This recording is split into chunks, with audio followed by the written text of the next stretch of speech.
Modificação do cérebro no longo prazo. Esse é outro estudo muito, muito legal que eu quis trazer pra vocês. Desse moço aqui, o Pascoal Leone. Foi um experimento lá no finalzinho de 99. É a neuroplasticidade no reajuste, na adaptação à cegueira. Então ele acompanhou pacientes que tinham ficado cegos e acompanhou o processo deles de aprendizagem da leitura do Braille. Então são pacientes que já entendem da vida, mas não sabiam ler Braille. E aí ele usou um equipamento TMS, eu até anotei aqui, Transcranial Magnetic Stimulation. É um aparelho que ele consegue mapear o cérebro desses cegos, tá? Durante o aprendizado deles de ler em Braille. E ele fez esse estudo não porque ele queria saber especificamente sobre isso. Ele queria aprender sobre o aprendizado em si e sobre o que ele chamou de mapas mentais. Que não são os mapas do aluno, mas nesse contexto da aula que eu tô falando de mapas mentais, gente, é tipo, qual parte do seu cérebro é responsável por qual função, tá? Então é o que ele chama de mapas. Então, por exemplo, a grosso modo, tá, gente? A gente tem o mapa relacionado à função visual. Tem um mapa relacionado à pontinha desse dedo, um mapa relacionado ao dedo inteiro, um mapa relacionado a esse dedo. Então, são áreas relacionadas a uma função específica, a uma parte do corpo específica, tá? Então, ele queria entender o que o aprendizado fazia com o cérebro, então essa transformação do cérebro durante esse aprendizado dessa nova habilidade. E se, outra coisa, já um leve spoiler, e se aquele campo visual, aquele córtex visual que era usado para visão e deixou de ser usado para visão, se ele seria então aplicado em uma outra atividade. Spoiler, sim. Mas vamos lá. Então, ele queria justamente provar isso, que uma nova habilidade significaria, então, uma mudança plástica no cérebro. E aí, o que ele fez, então? Ele pegou esses novos cegos e colocou eles num treinamento para aprender a ler o Braille. Então, era 2 horas por dia de treinamento, mais 1 hora por dia de dever de casa para eles praticarem de segunda a sexta, tá? Aí, eles descansavam sábado e domingo e segunda-feira eles voltavam pro treinamento. Eles fizeram isso durante 1 ano. E aí, o que é legal? Ele usava esse TMS para fazer o mapeamento do cérebro deles tanto a sexta-feira, depois de uma semana de treinamento, por assim dizer, como na segunda-feira, depois de 2 dias de descanso. E aí que é muito legal agora, que é o que vocês vão aplicar no estudo de vocês. Ele começou, então, a mapear esses cérebros, né, e o que ele chama de os mapas mentais. Ele começou a mapear, então. Aí, na sexta-feira, que eles faziam o exame, o que acontecia? Ele conseguia ver que de segunda para sexta-feira tinha tido uma mudança, assim, relativamente grande. E era uma mudança rápida, de segunda para sexta. E aí, de sexta para segunda, ele dava uma caidinha, ele voltava mais ou menos ao tamanho que ele tinha antes, então dava uma caidinha. E com o tempo eles começaram a perceber que a habilidade desses novos cegos em ler estava mais relacionado com o comportamento dos mapas de segunda-feira do que com o comportamento dos mapas de sexta-feira. A gente vai entender por quê. E lembra que eu falei que ele queria ver se houve uma mudança no cérebro no uso do campo de visão? Olha só, ele conseguiu fazer tipo uma lesão virtual, por assim dizer, onde seria esse córtex de leitura. Então, por exemplo, numa pessoa que enxerga, se ele faz esse bloqueio do córtex visual, a pessoa para de enxergar, fica tudo preto. Agora, nesses novos cegos, o que ele fez? Ele fez um bloqueio usando esse mesmo aparelho, tá? Nesse córtex visual. E aí, olha só que interessante. Essa pessoa com o córtex bloqueado nesse momento, não entendia, não conseguia ler, e ela não conseguia sentir a ponta do dedo. Ou seja, o córtex visual, que antes seria usado para visão, quando ele deixou de ser usado para visão, ele foi empregado então nessa nova tarefa, que seria da leitura do Braille com a ponta do dedo. Então, quando você bloqueou aquele córtex visual, que seria o córtex da visão, você parou de sentir aqui. Olha que legal. Você parou de sentir aqui e parou de entender o que você estava fazendo. Eu não estava nem sentindo. Agora, se você bloqueia numa pessoa normal, continuou sentindo o dedo normalmente, então não tinha nada a ver, e a pessoa só parou de enxergar. Então, o que ele conseguiu mostrar com isso? Só com esse bloqueio, ele conseguiu mostrar que o cérebro se rearranja.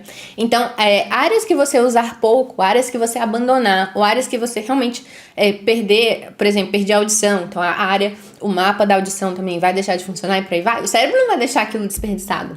Ele vai usar para outras atividades que você estiver pedindo, ou seja, a sua escolha do que você vai fazer ao longo do seu dia vai moldar o que o cérebro vai fazer com aquelas áreas que estão sobrando porque você não as está utilizando, tá? Muito legal isso, né? Ele também conseguiu mapear que essa parte que sentia o dedo, o mapa mental dessa parte no cérebro cresceu muito. Então ficou maior que dos outros dedos, invadiu o córtex visual e ficou maior do que de pessoas não cegas que não leem o Braille. Não cegas que não leem o braille. Nossa Senhora. Entenderam? Então, assim, só delas começarem a usar muito esse dedo, o mapa mental dele aumentou. E aí elas conseguiram mais habilidade, maior discernimento entre as bolinhas, né? Isso com o tempo. Mas elas conseguiram desenvolver uma nova habilidade e moldar o seu cérebro por conta desse desenvolvimento. Então vamos lá, vamos ver como que funciona pra gente fazer as modificações no longo prazo, que é o que a gente quer. Não sei se vocês já entenderam, mas o mapa mental da sexta-feira, que é depois do treino de segunda a sexta-feira, representa uma transformação no curto prazo. Então, ó, de segunda pra sexta-feira você vê uma mudança grande nos mapas mentais. E é uma mudança que começa a crescer e continua crescendo, começa a crescer desde o primeiro dia e continua crescendo até 6 meses. Depois de 6 meses de prática, ele para de crescer. Esse de segunda para sexta-feira, ele se estabiliza. Mas por que ele é rápido assim? Porque ele é uma mudança drástica de curto prazo. Então, ele não é que formou novas conexões, ele ainda não chegou a transformar o cérebro de forma sustentável.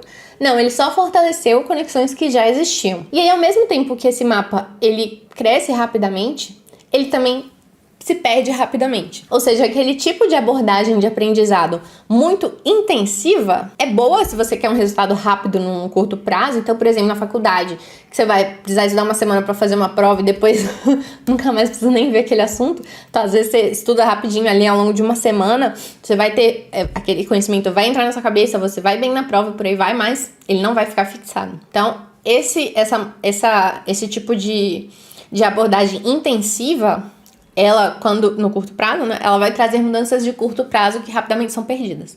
E a gente aqui no estudo para concurso, no estudo para vestibular, no estudo para AB, para residência médica, que são provas grandes, são provas difíceis, com muito conteúdo, esse tipo de modificação é insuficiente pra gente, tá? Elas são modificações não sustentáveis. Agora, os mapas de segunda-feira, ou seja, treinou de segunda a sexta, descansou de sexta para segunda. Então você perde aquele inchaço, por assim dizer, que tava na sexta-feira e decai.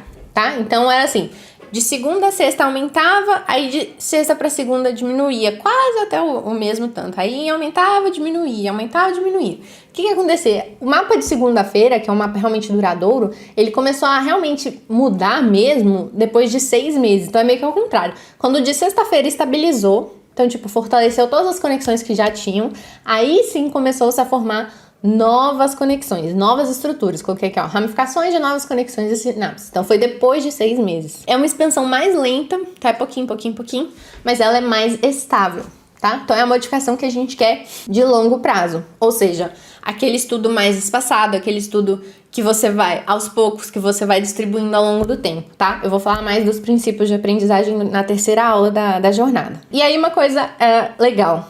Eles treinaram, então, por 1 ano, né?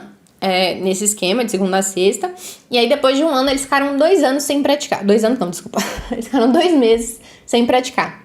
E eles voltaram e fizeram essa mesma medição, e aí o mapa mental estava exatamente como o mapa da última segunda-feira que eles tinham feito, ou seja, era uma modificação realmente estável. É igual, por exemplo, eu não sei se tem gente aqui que estuda há mais tempo, mas quando a gente vai estudando há mais tempo, alguns assuntos começam a fixar. Então, por exemplo, sei lá, princípios da administração pública, acho que nunca mais na minha vida eu vou esquecer o tal do LIMP, porque são conceitos que foram vistos de forma espaçada, que eu fui revisando de forma espaçada, que eu resolvi muitas questões de forma espaçada e por aí vai. Então, a ideia, o que a gente quer com o estudo, que seja um estudo realmente duradouro, que seja um estudo realmente, né, que você chegue na prova lembrando e sabendo o que tá acontecendo, a gente quer que seja um estudo mais espaçado, um estudo mais, não lento no sentido de, sei lá, avançar pouco por dia, não, mas avançar de forma consciente e espaçando ao máximo, distribuindo ao máximo entre as disciplinas, tá? Finalmente aqui, o livro da Bárbara, que eu falei que eu não tenho ele físico pra mostrar pra vocês, The Woman Who Changed Her Brain. Se não me engano, tem a versão em português, sim. Eu vi depois que eu já tinha montado os slides, tá? Me desculpem. A mulher que mudou seu cérebro, acho que é só assim. Procura o nome dela, Barbara Aerosmith Young, que vocês vão encontrar. Muito, muito legal esse livro. E aí ela separou alguns fatores que atrapalham a neuroplasticidade, o que levam o seu cérebro a deteriorar, tá? E fatores que ajudam na neuroplasticidade e levam o seu cérebro a melhorar. Então a gente quer sempre melhorar o nosso cérebro, né? Melhorar nossa eficiência, melhorar nosso raciocínio, melhorar nossa inteligência como um todo, melhorar a nossa memória, melhorar, né, tudo. Então, eu quero que vocês prestem muita atenção nisso aqui. E que a partir de hoje você já comece a tentar eliminar da sua vida ou minimizar na sua vida esses fatores que eu vou colocar aqui que atrapalham e tentar maximizar ao máximo da sua vida os fatores que eu vou colocar aqui que ajudam. Então vamos lá, fatores que atrapalham. Primeiro, estresse crônico. Então se você é uma pessoa estressada, seu cortisol tá lá em cima, a sua neuroplasticidade vai lá pra baixo, tá? A neuroplasticidade boa. A ruim fica boa porque o que acontece? O cérebro não vai conseguir fortalecer as áreas que ele quer. Então estresse, gente, estresse é o mal do século, né? A gente tem muita dificuldade para lidar com ele. Hoje não vai ser uma aula sobre estresse, sobre mindfulness, nem nada disso. Mas eu já quero que você veja que se você estiver muito estressado, já liga uma chavinha e pensa como que você vai resolver isso. E o mesmo vem para ansiedade prolongada. E isso aqui, gente, é a cara do concurseiro. Estresse crônico, ansiedade prolongada. É a mesma coisa. Isso te atrapalha nos estudos, então a mesma coisa. Aí, esses dois a gente já pode entrar num chazinho, né? Um chazinho, por exemplo, o chá de passiflora, né? Que é o chá de maracujá. Ele não vai te dar sono, ele vai te acalmar, já vai te ajudar. À noitinha, você toma um chá de melissa, um chá de camomila, alguma coisa assim, também vai te ajudar com esses dois. Então, não é coisa simples assim que a gente pode tentar melhorar, né? Ver a vida de forma mais leve também, né?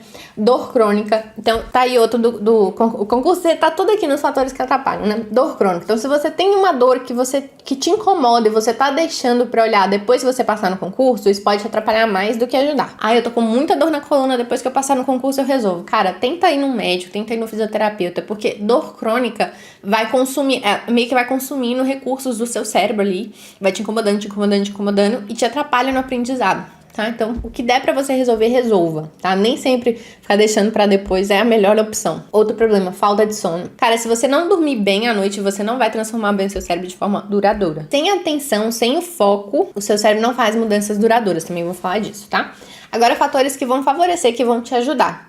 Engajamento e processamento com esforço, tá? Então, é o que eu sempre falo, o tal do estudo ativo versus o estudo passivo. Você ficar assim, na frente de uma videoaula o dia inteiro, você não tá engajando com o material, você não tá se esforçando para entender aquilo, isso não vai gerar uma mudança muito, né, substancial no seu cérebro. Então, processamento com esforço, que é essa questão do esforço mesmo, que ele ajuda, é o que eu sempre falo. Quando a gente tá falando de aprendizagem, quanto mais difícil for dentro de um limite ali que você consiga realmente compreender, quanto mais esforço te demandar daquilo pra você tentar se lembrar da informação, pra você tentar resolver primeiro sozinho, não sei o que, isso vai te ajudar a fazer transformações mais duradouras, tá? Novidade e complexidade, então, ou um assunto novo vai te ajudar a se engajar, ou você vai tentando dificultar aquele assunto que você está estudando. Então, se você está resolve as questões fáceis primeiro, depois você vai nas questões medianas, depois você vai nas questões difíceis, por exemplo, para você tentar dominar um assunto que você está com dificuldade. Isso vai te ajudar também. Recompensa e feedback de performance também te ajuda, o cérebro presta atenção nesse tipo de coisa. Então, assim, tem até um outro livro, Nação Dopamina, depois vocês dão uma olhada nele também. Agora eu falei de recompensa e feedback, eu lembrei dele, que quando você faz uma atividade que você tem uma recompensa, tem todo um sistema ali nosso de dopamina que vai te incentivar a repetir aquela ação. Então, esse ciclo de feedback, de tudo, vai te ajudar também nas transformações, tá? Depois vem exercício físico, que eu vou falar daqui a pouco também. E o mindset de crescimento, eu sempre falo pra vocês que é importantíssimo pra gente conseguir desenvolver o nosso cérebro. Então, se você bloqueia, se você acredita ainda que seu cérebro é fixo, apesar de eu ter literalmente mostrado que ele muda, você não vai mudar o seu cérebro.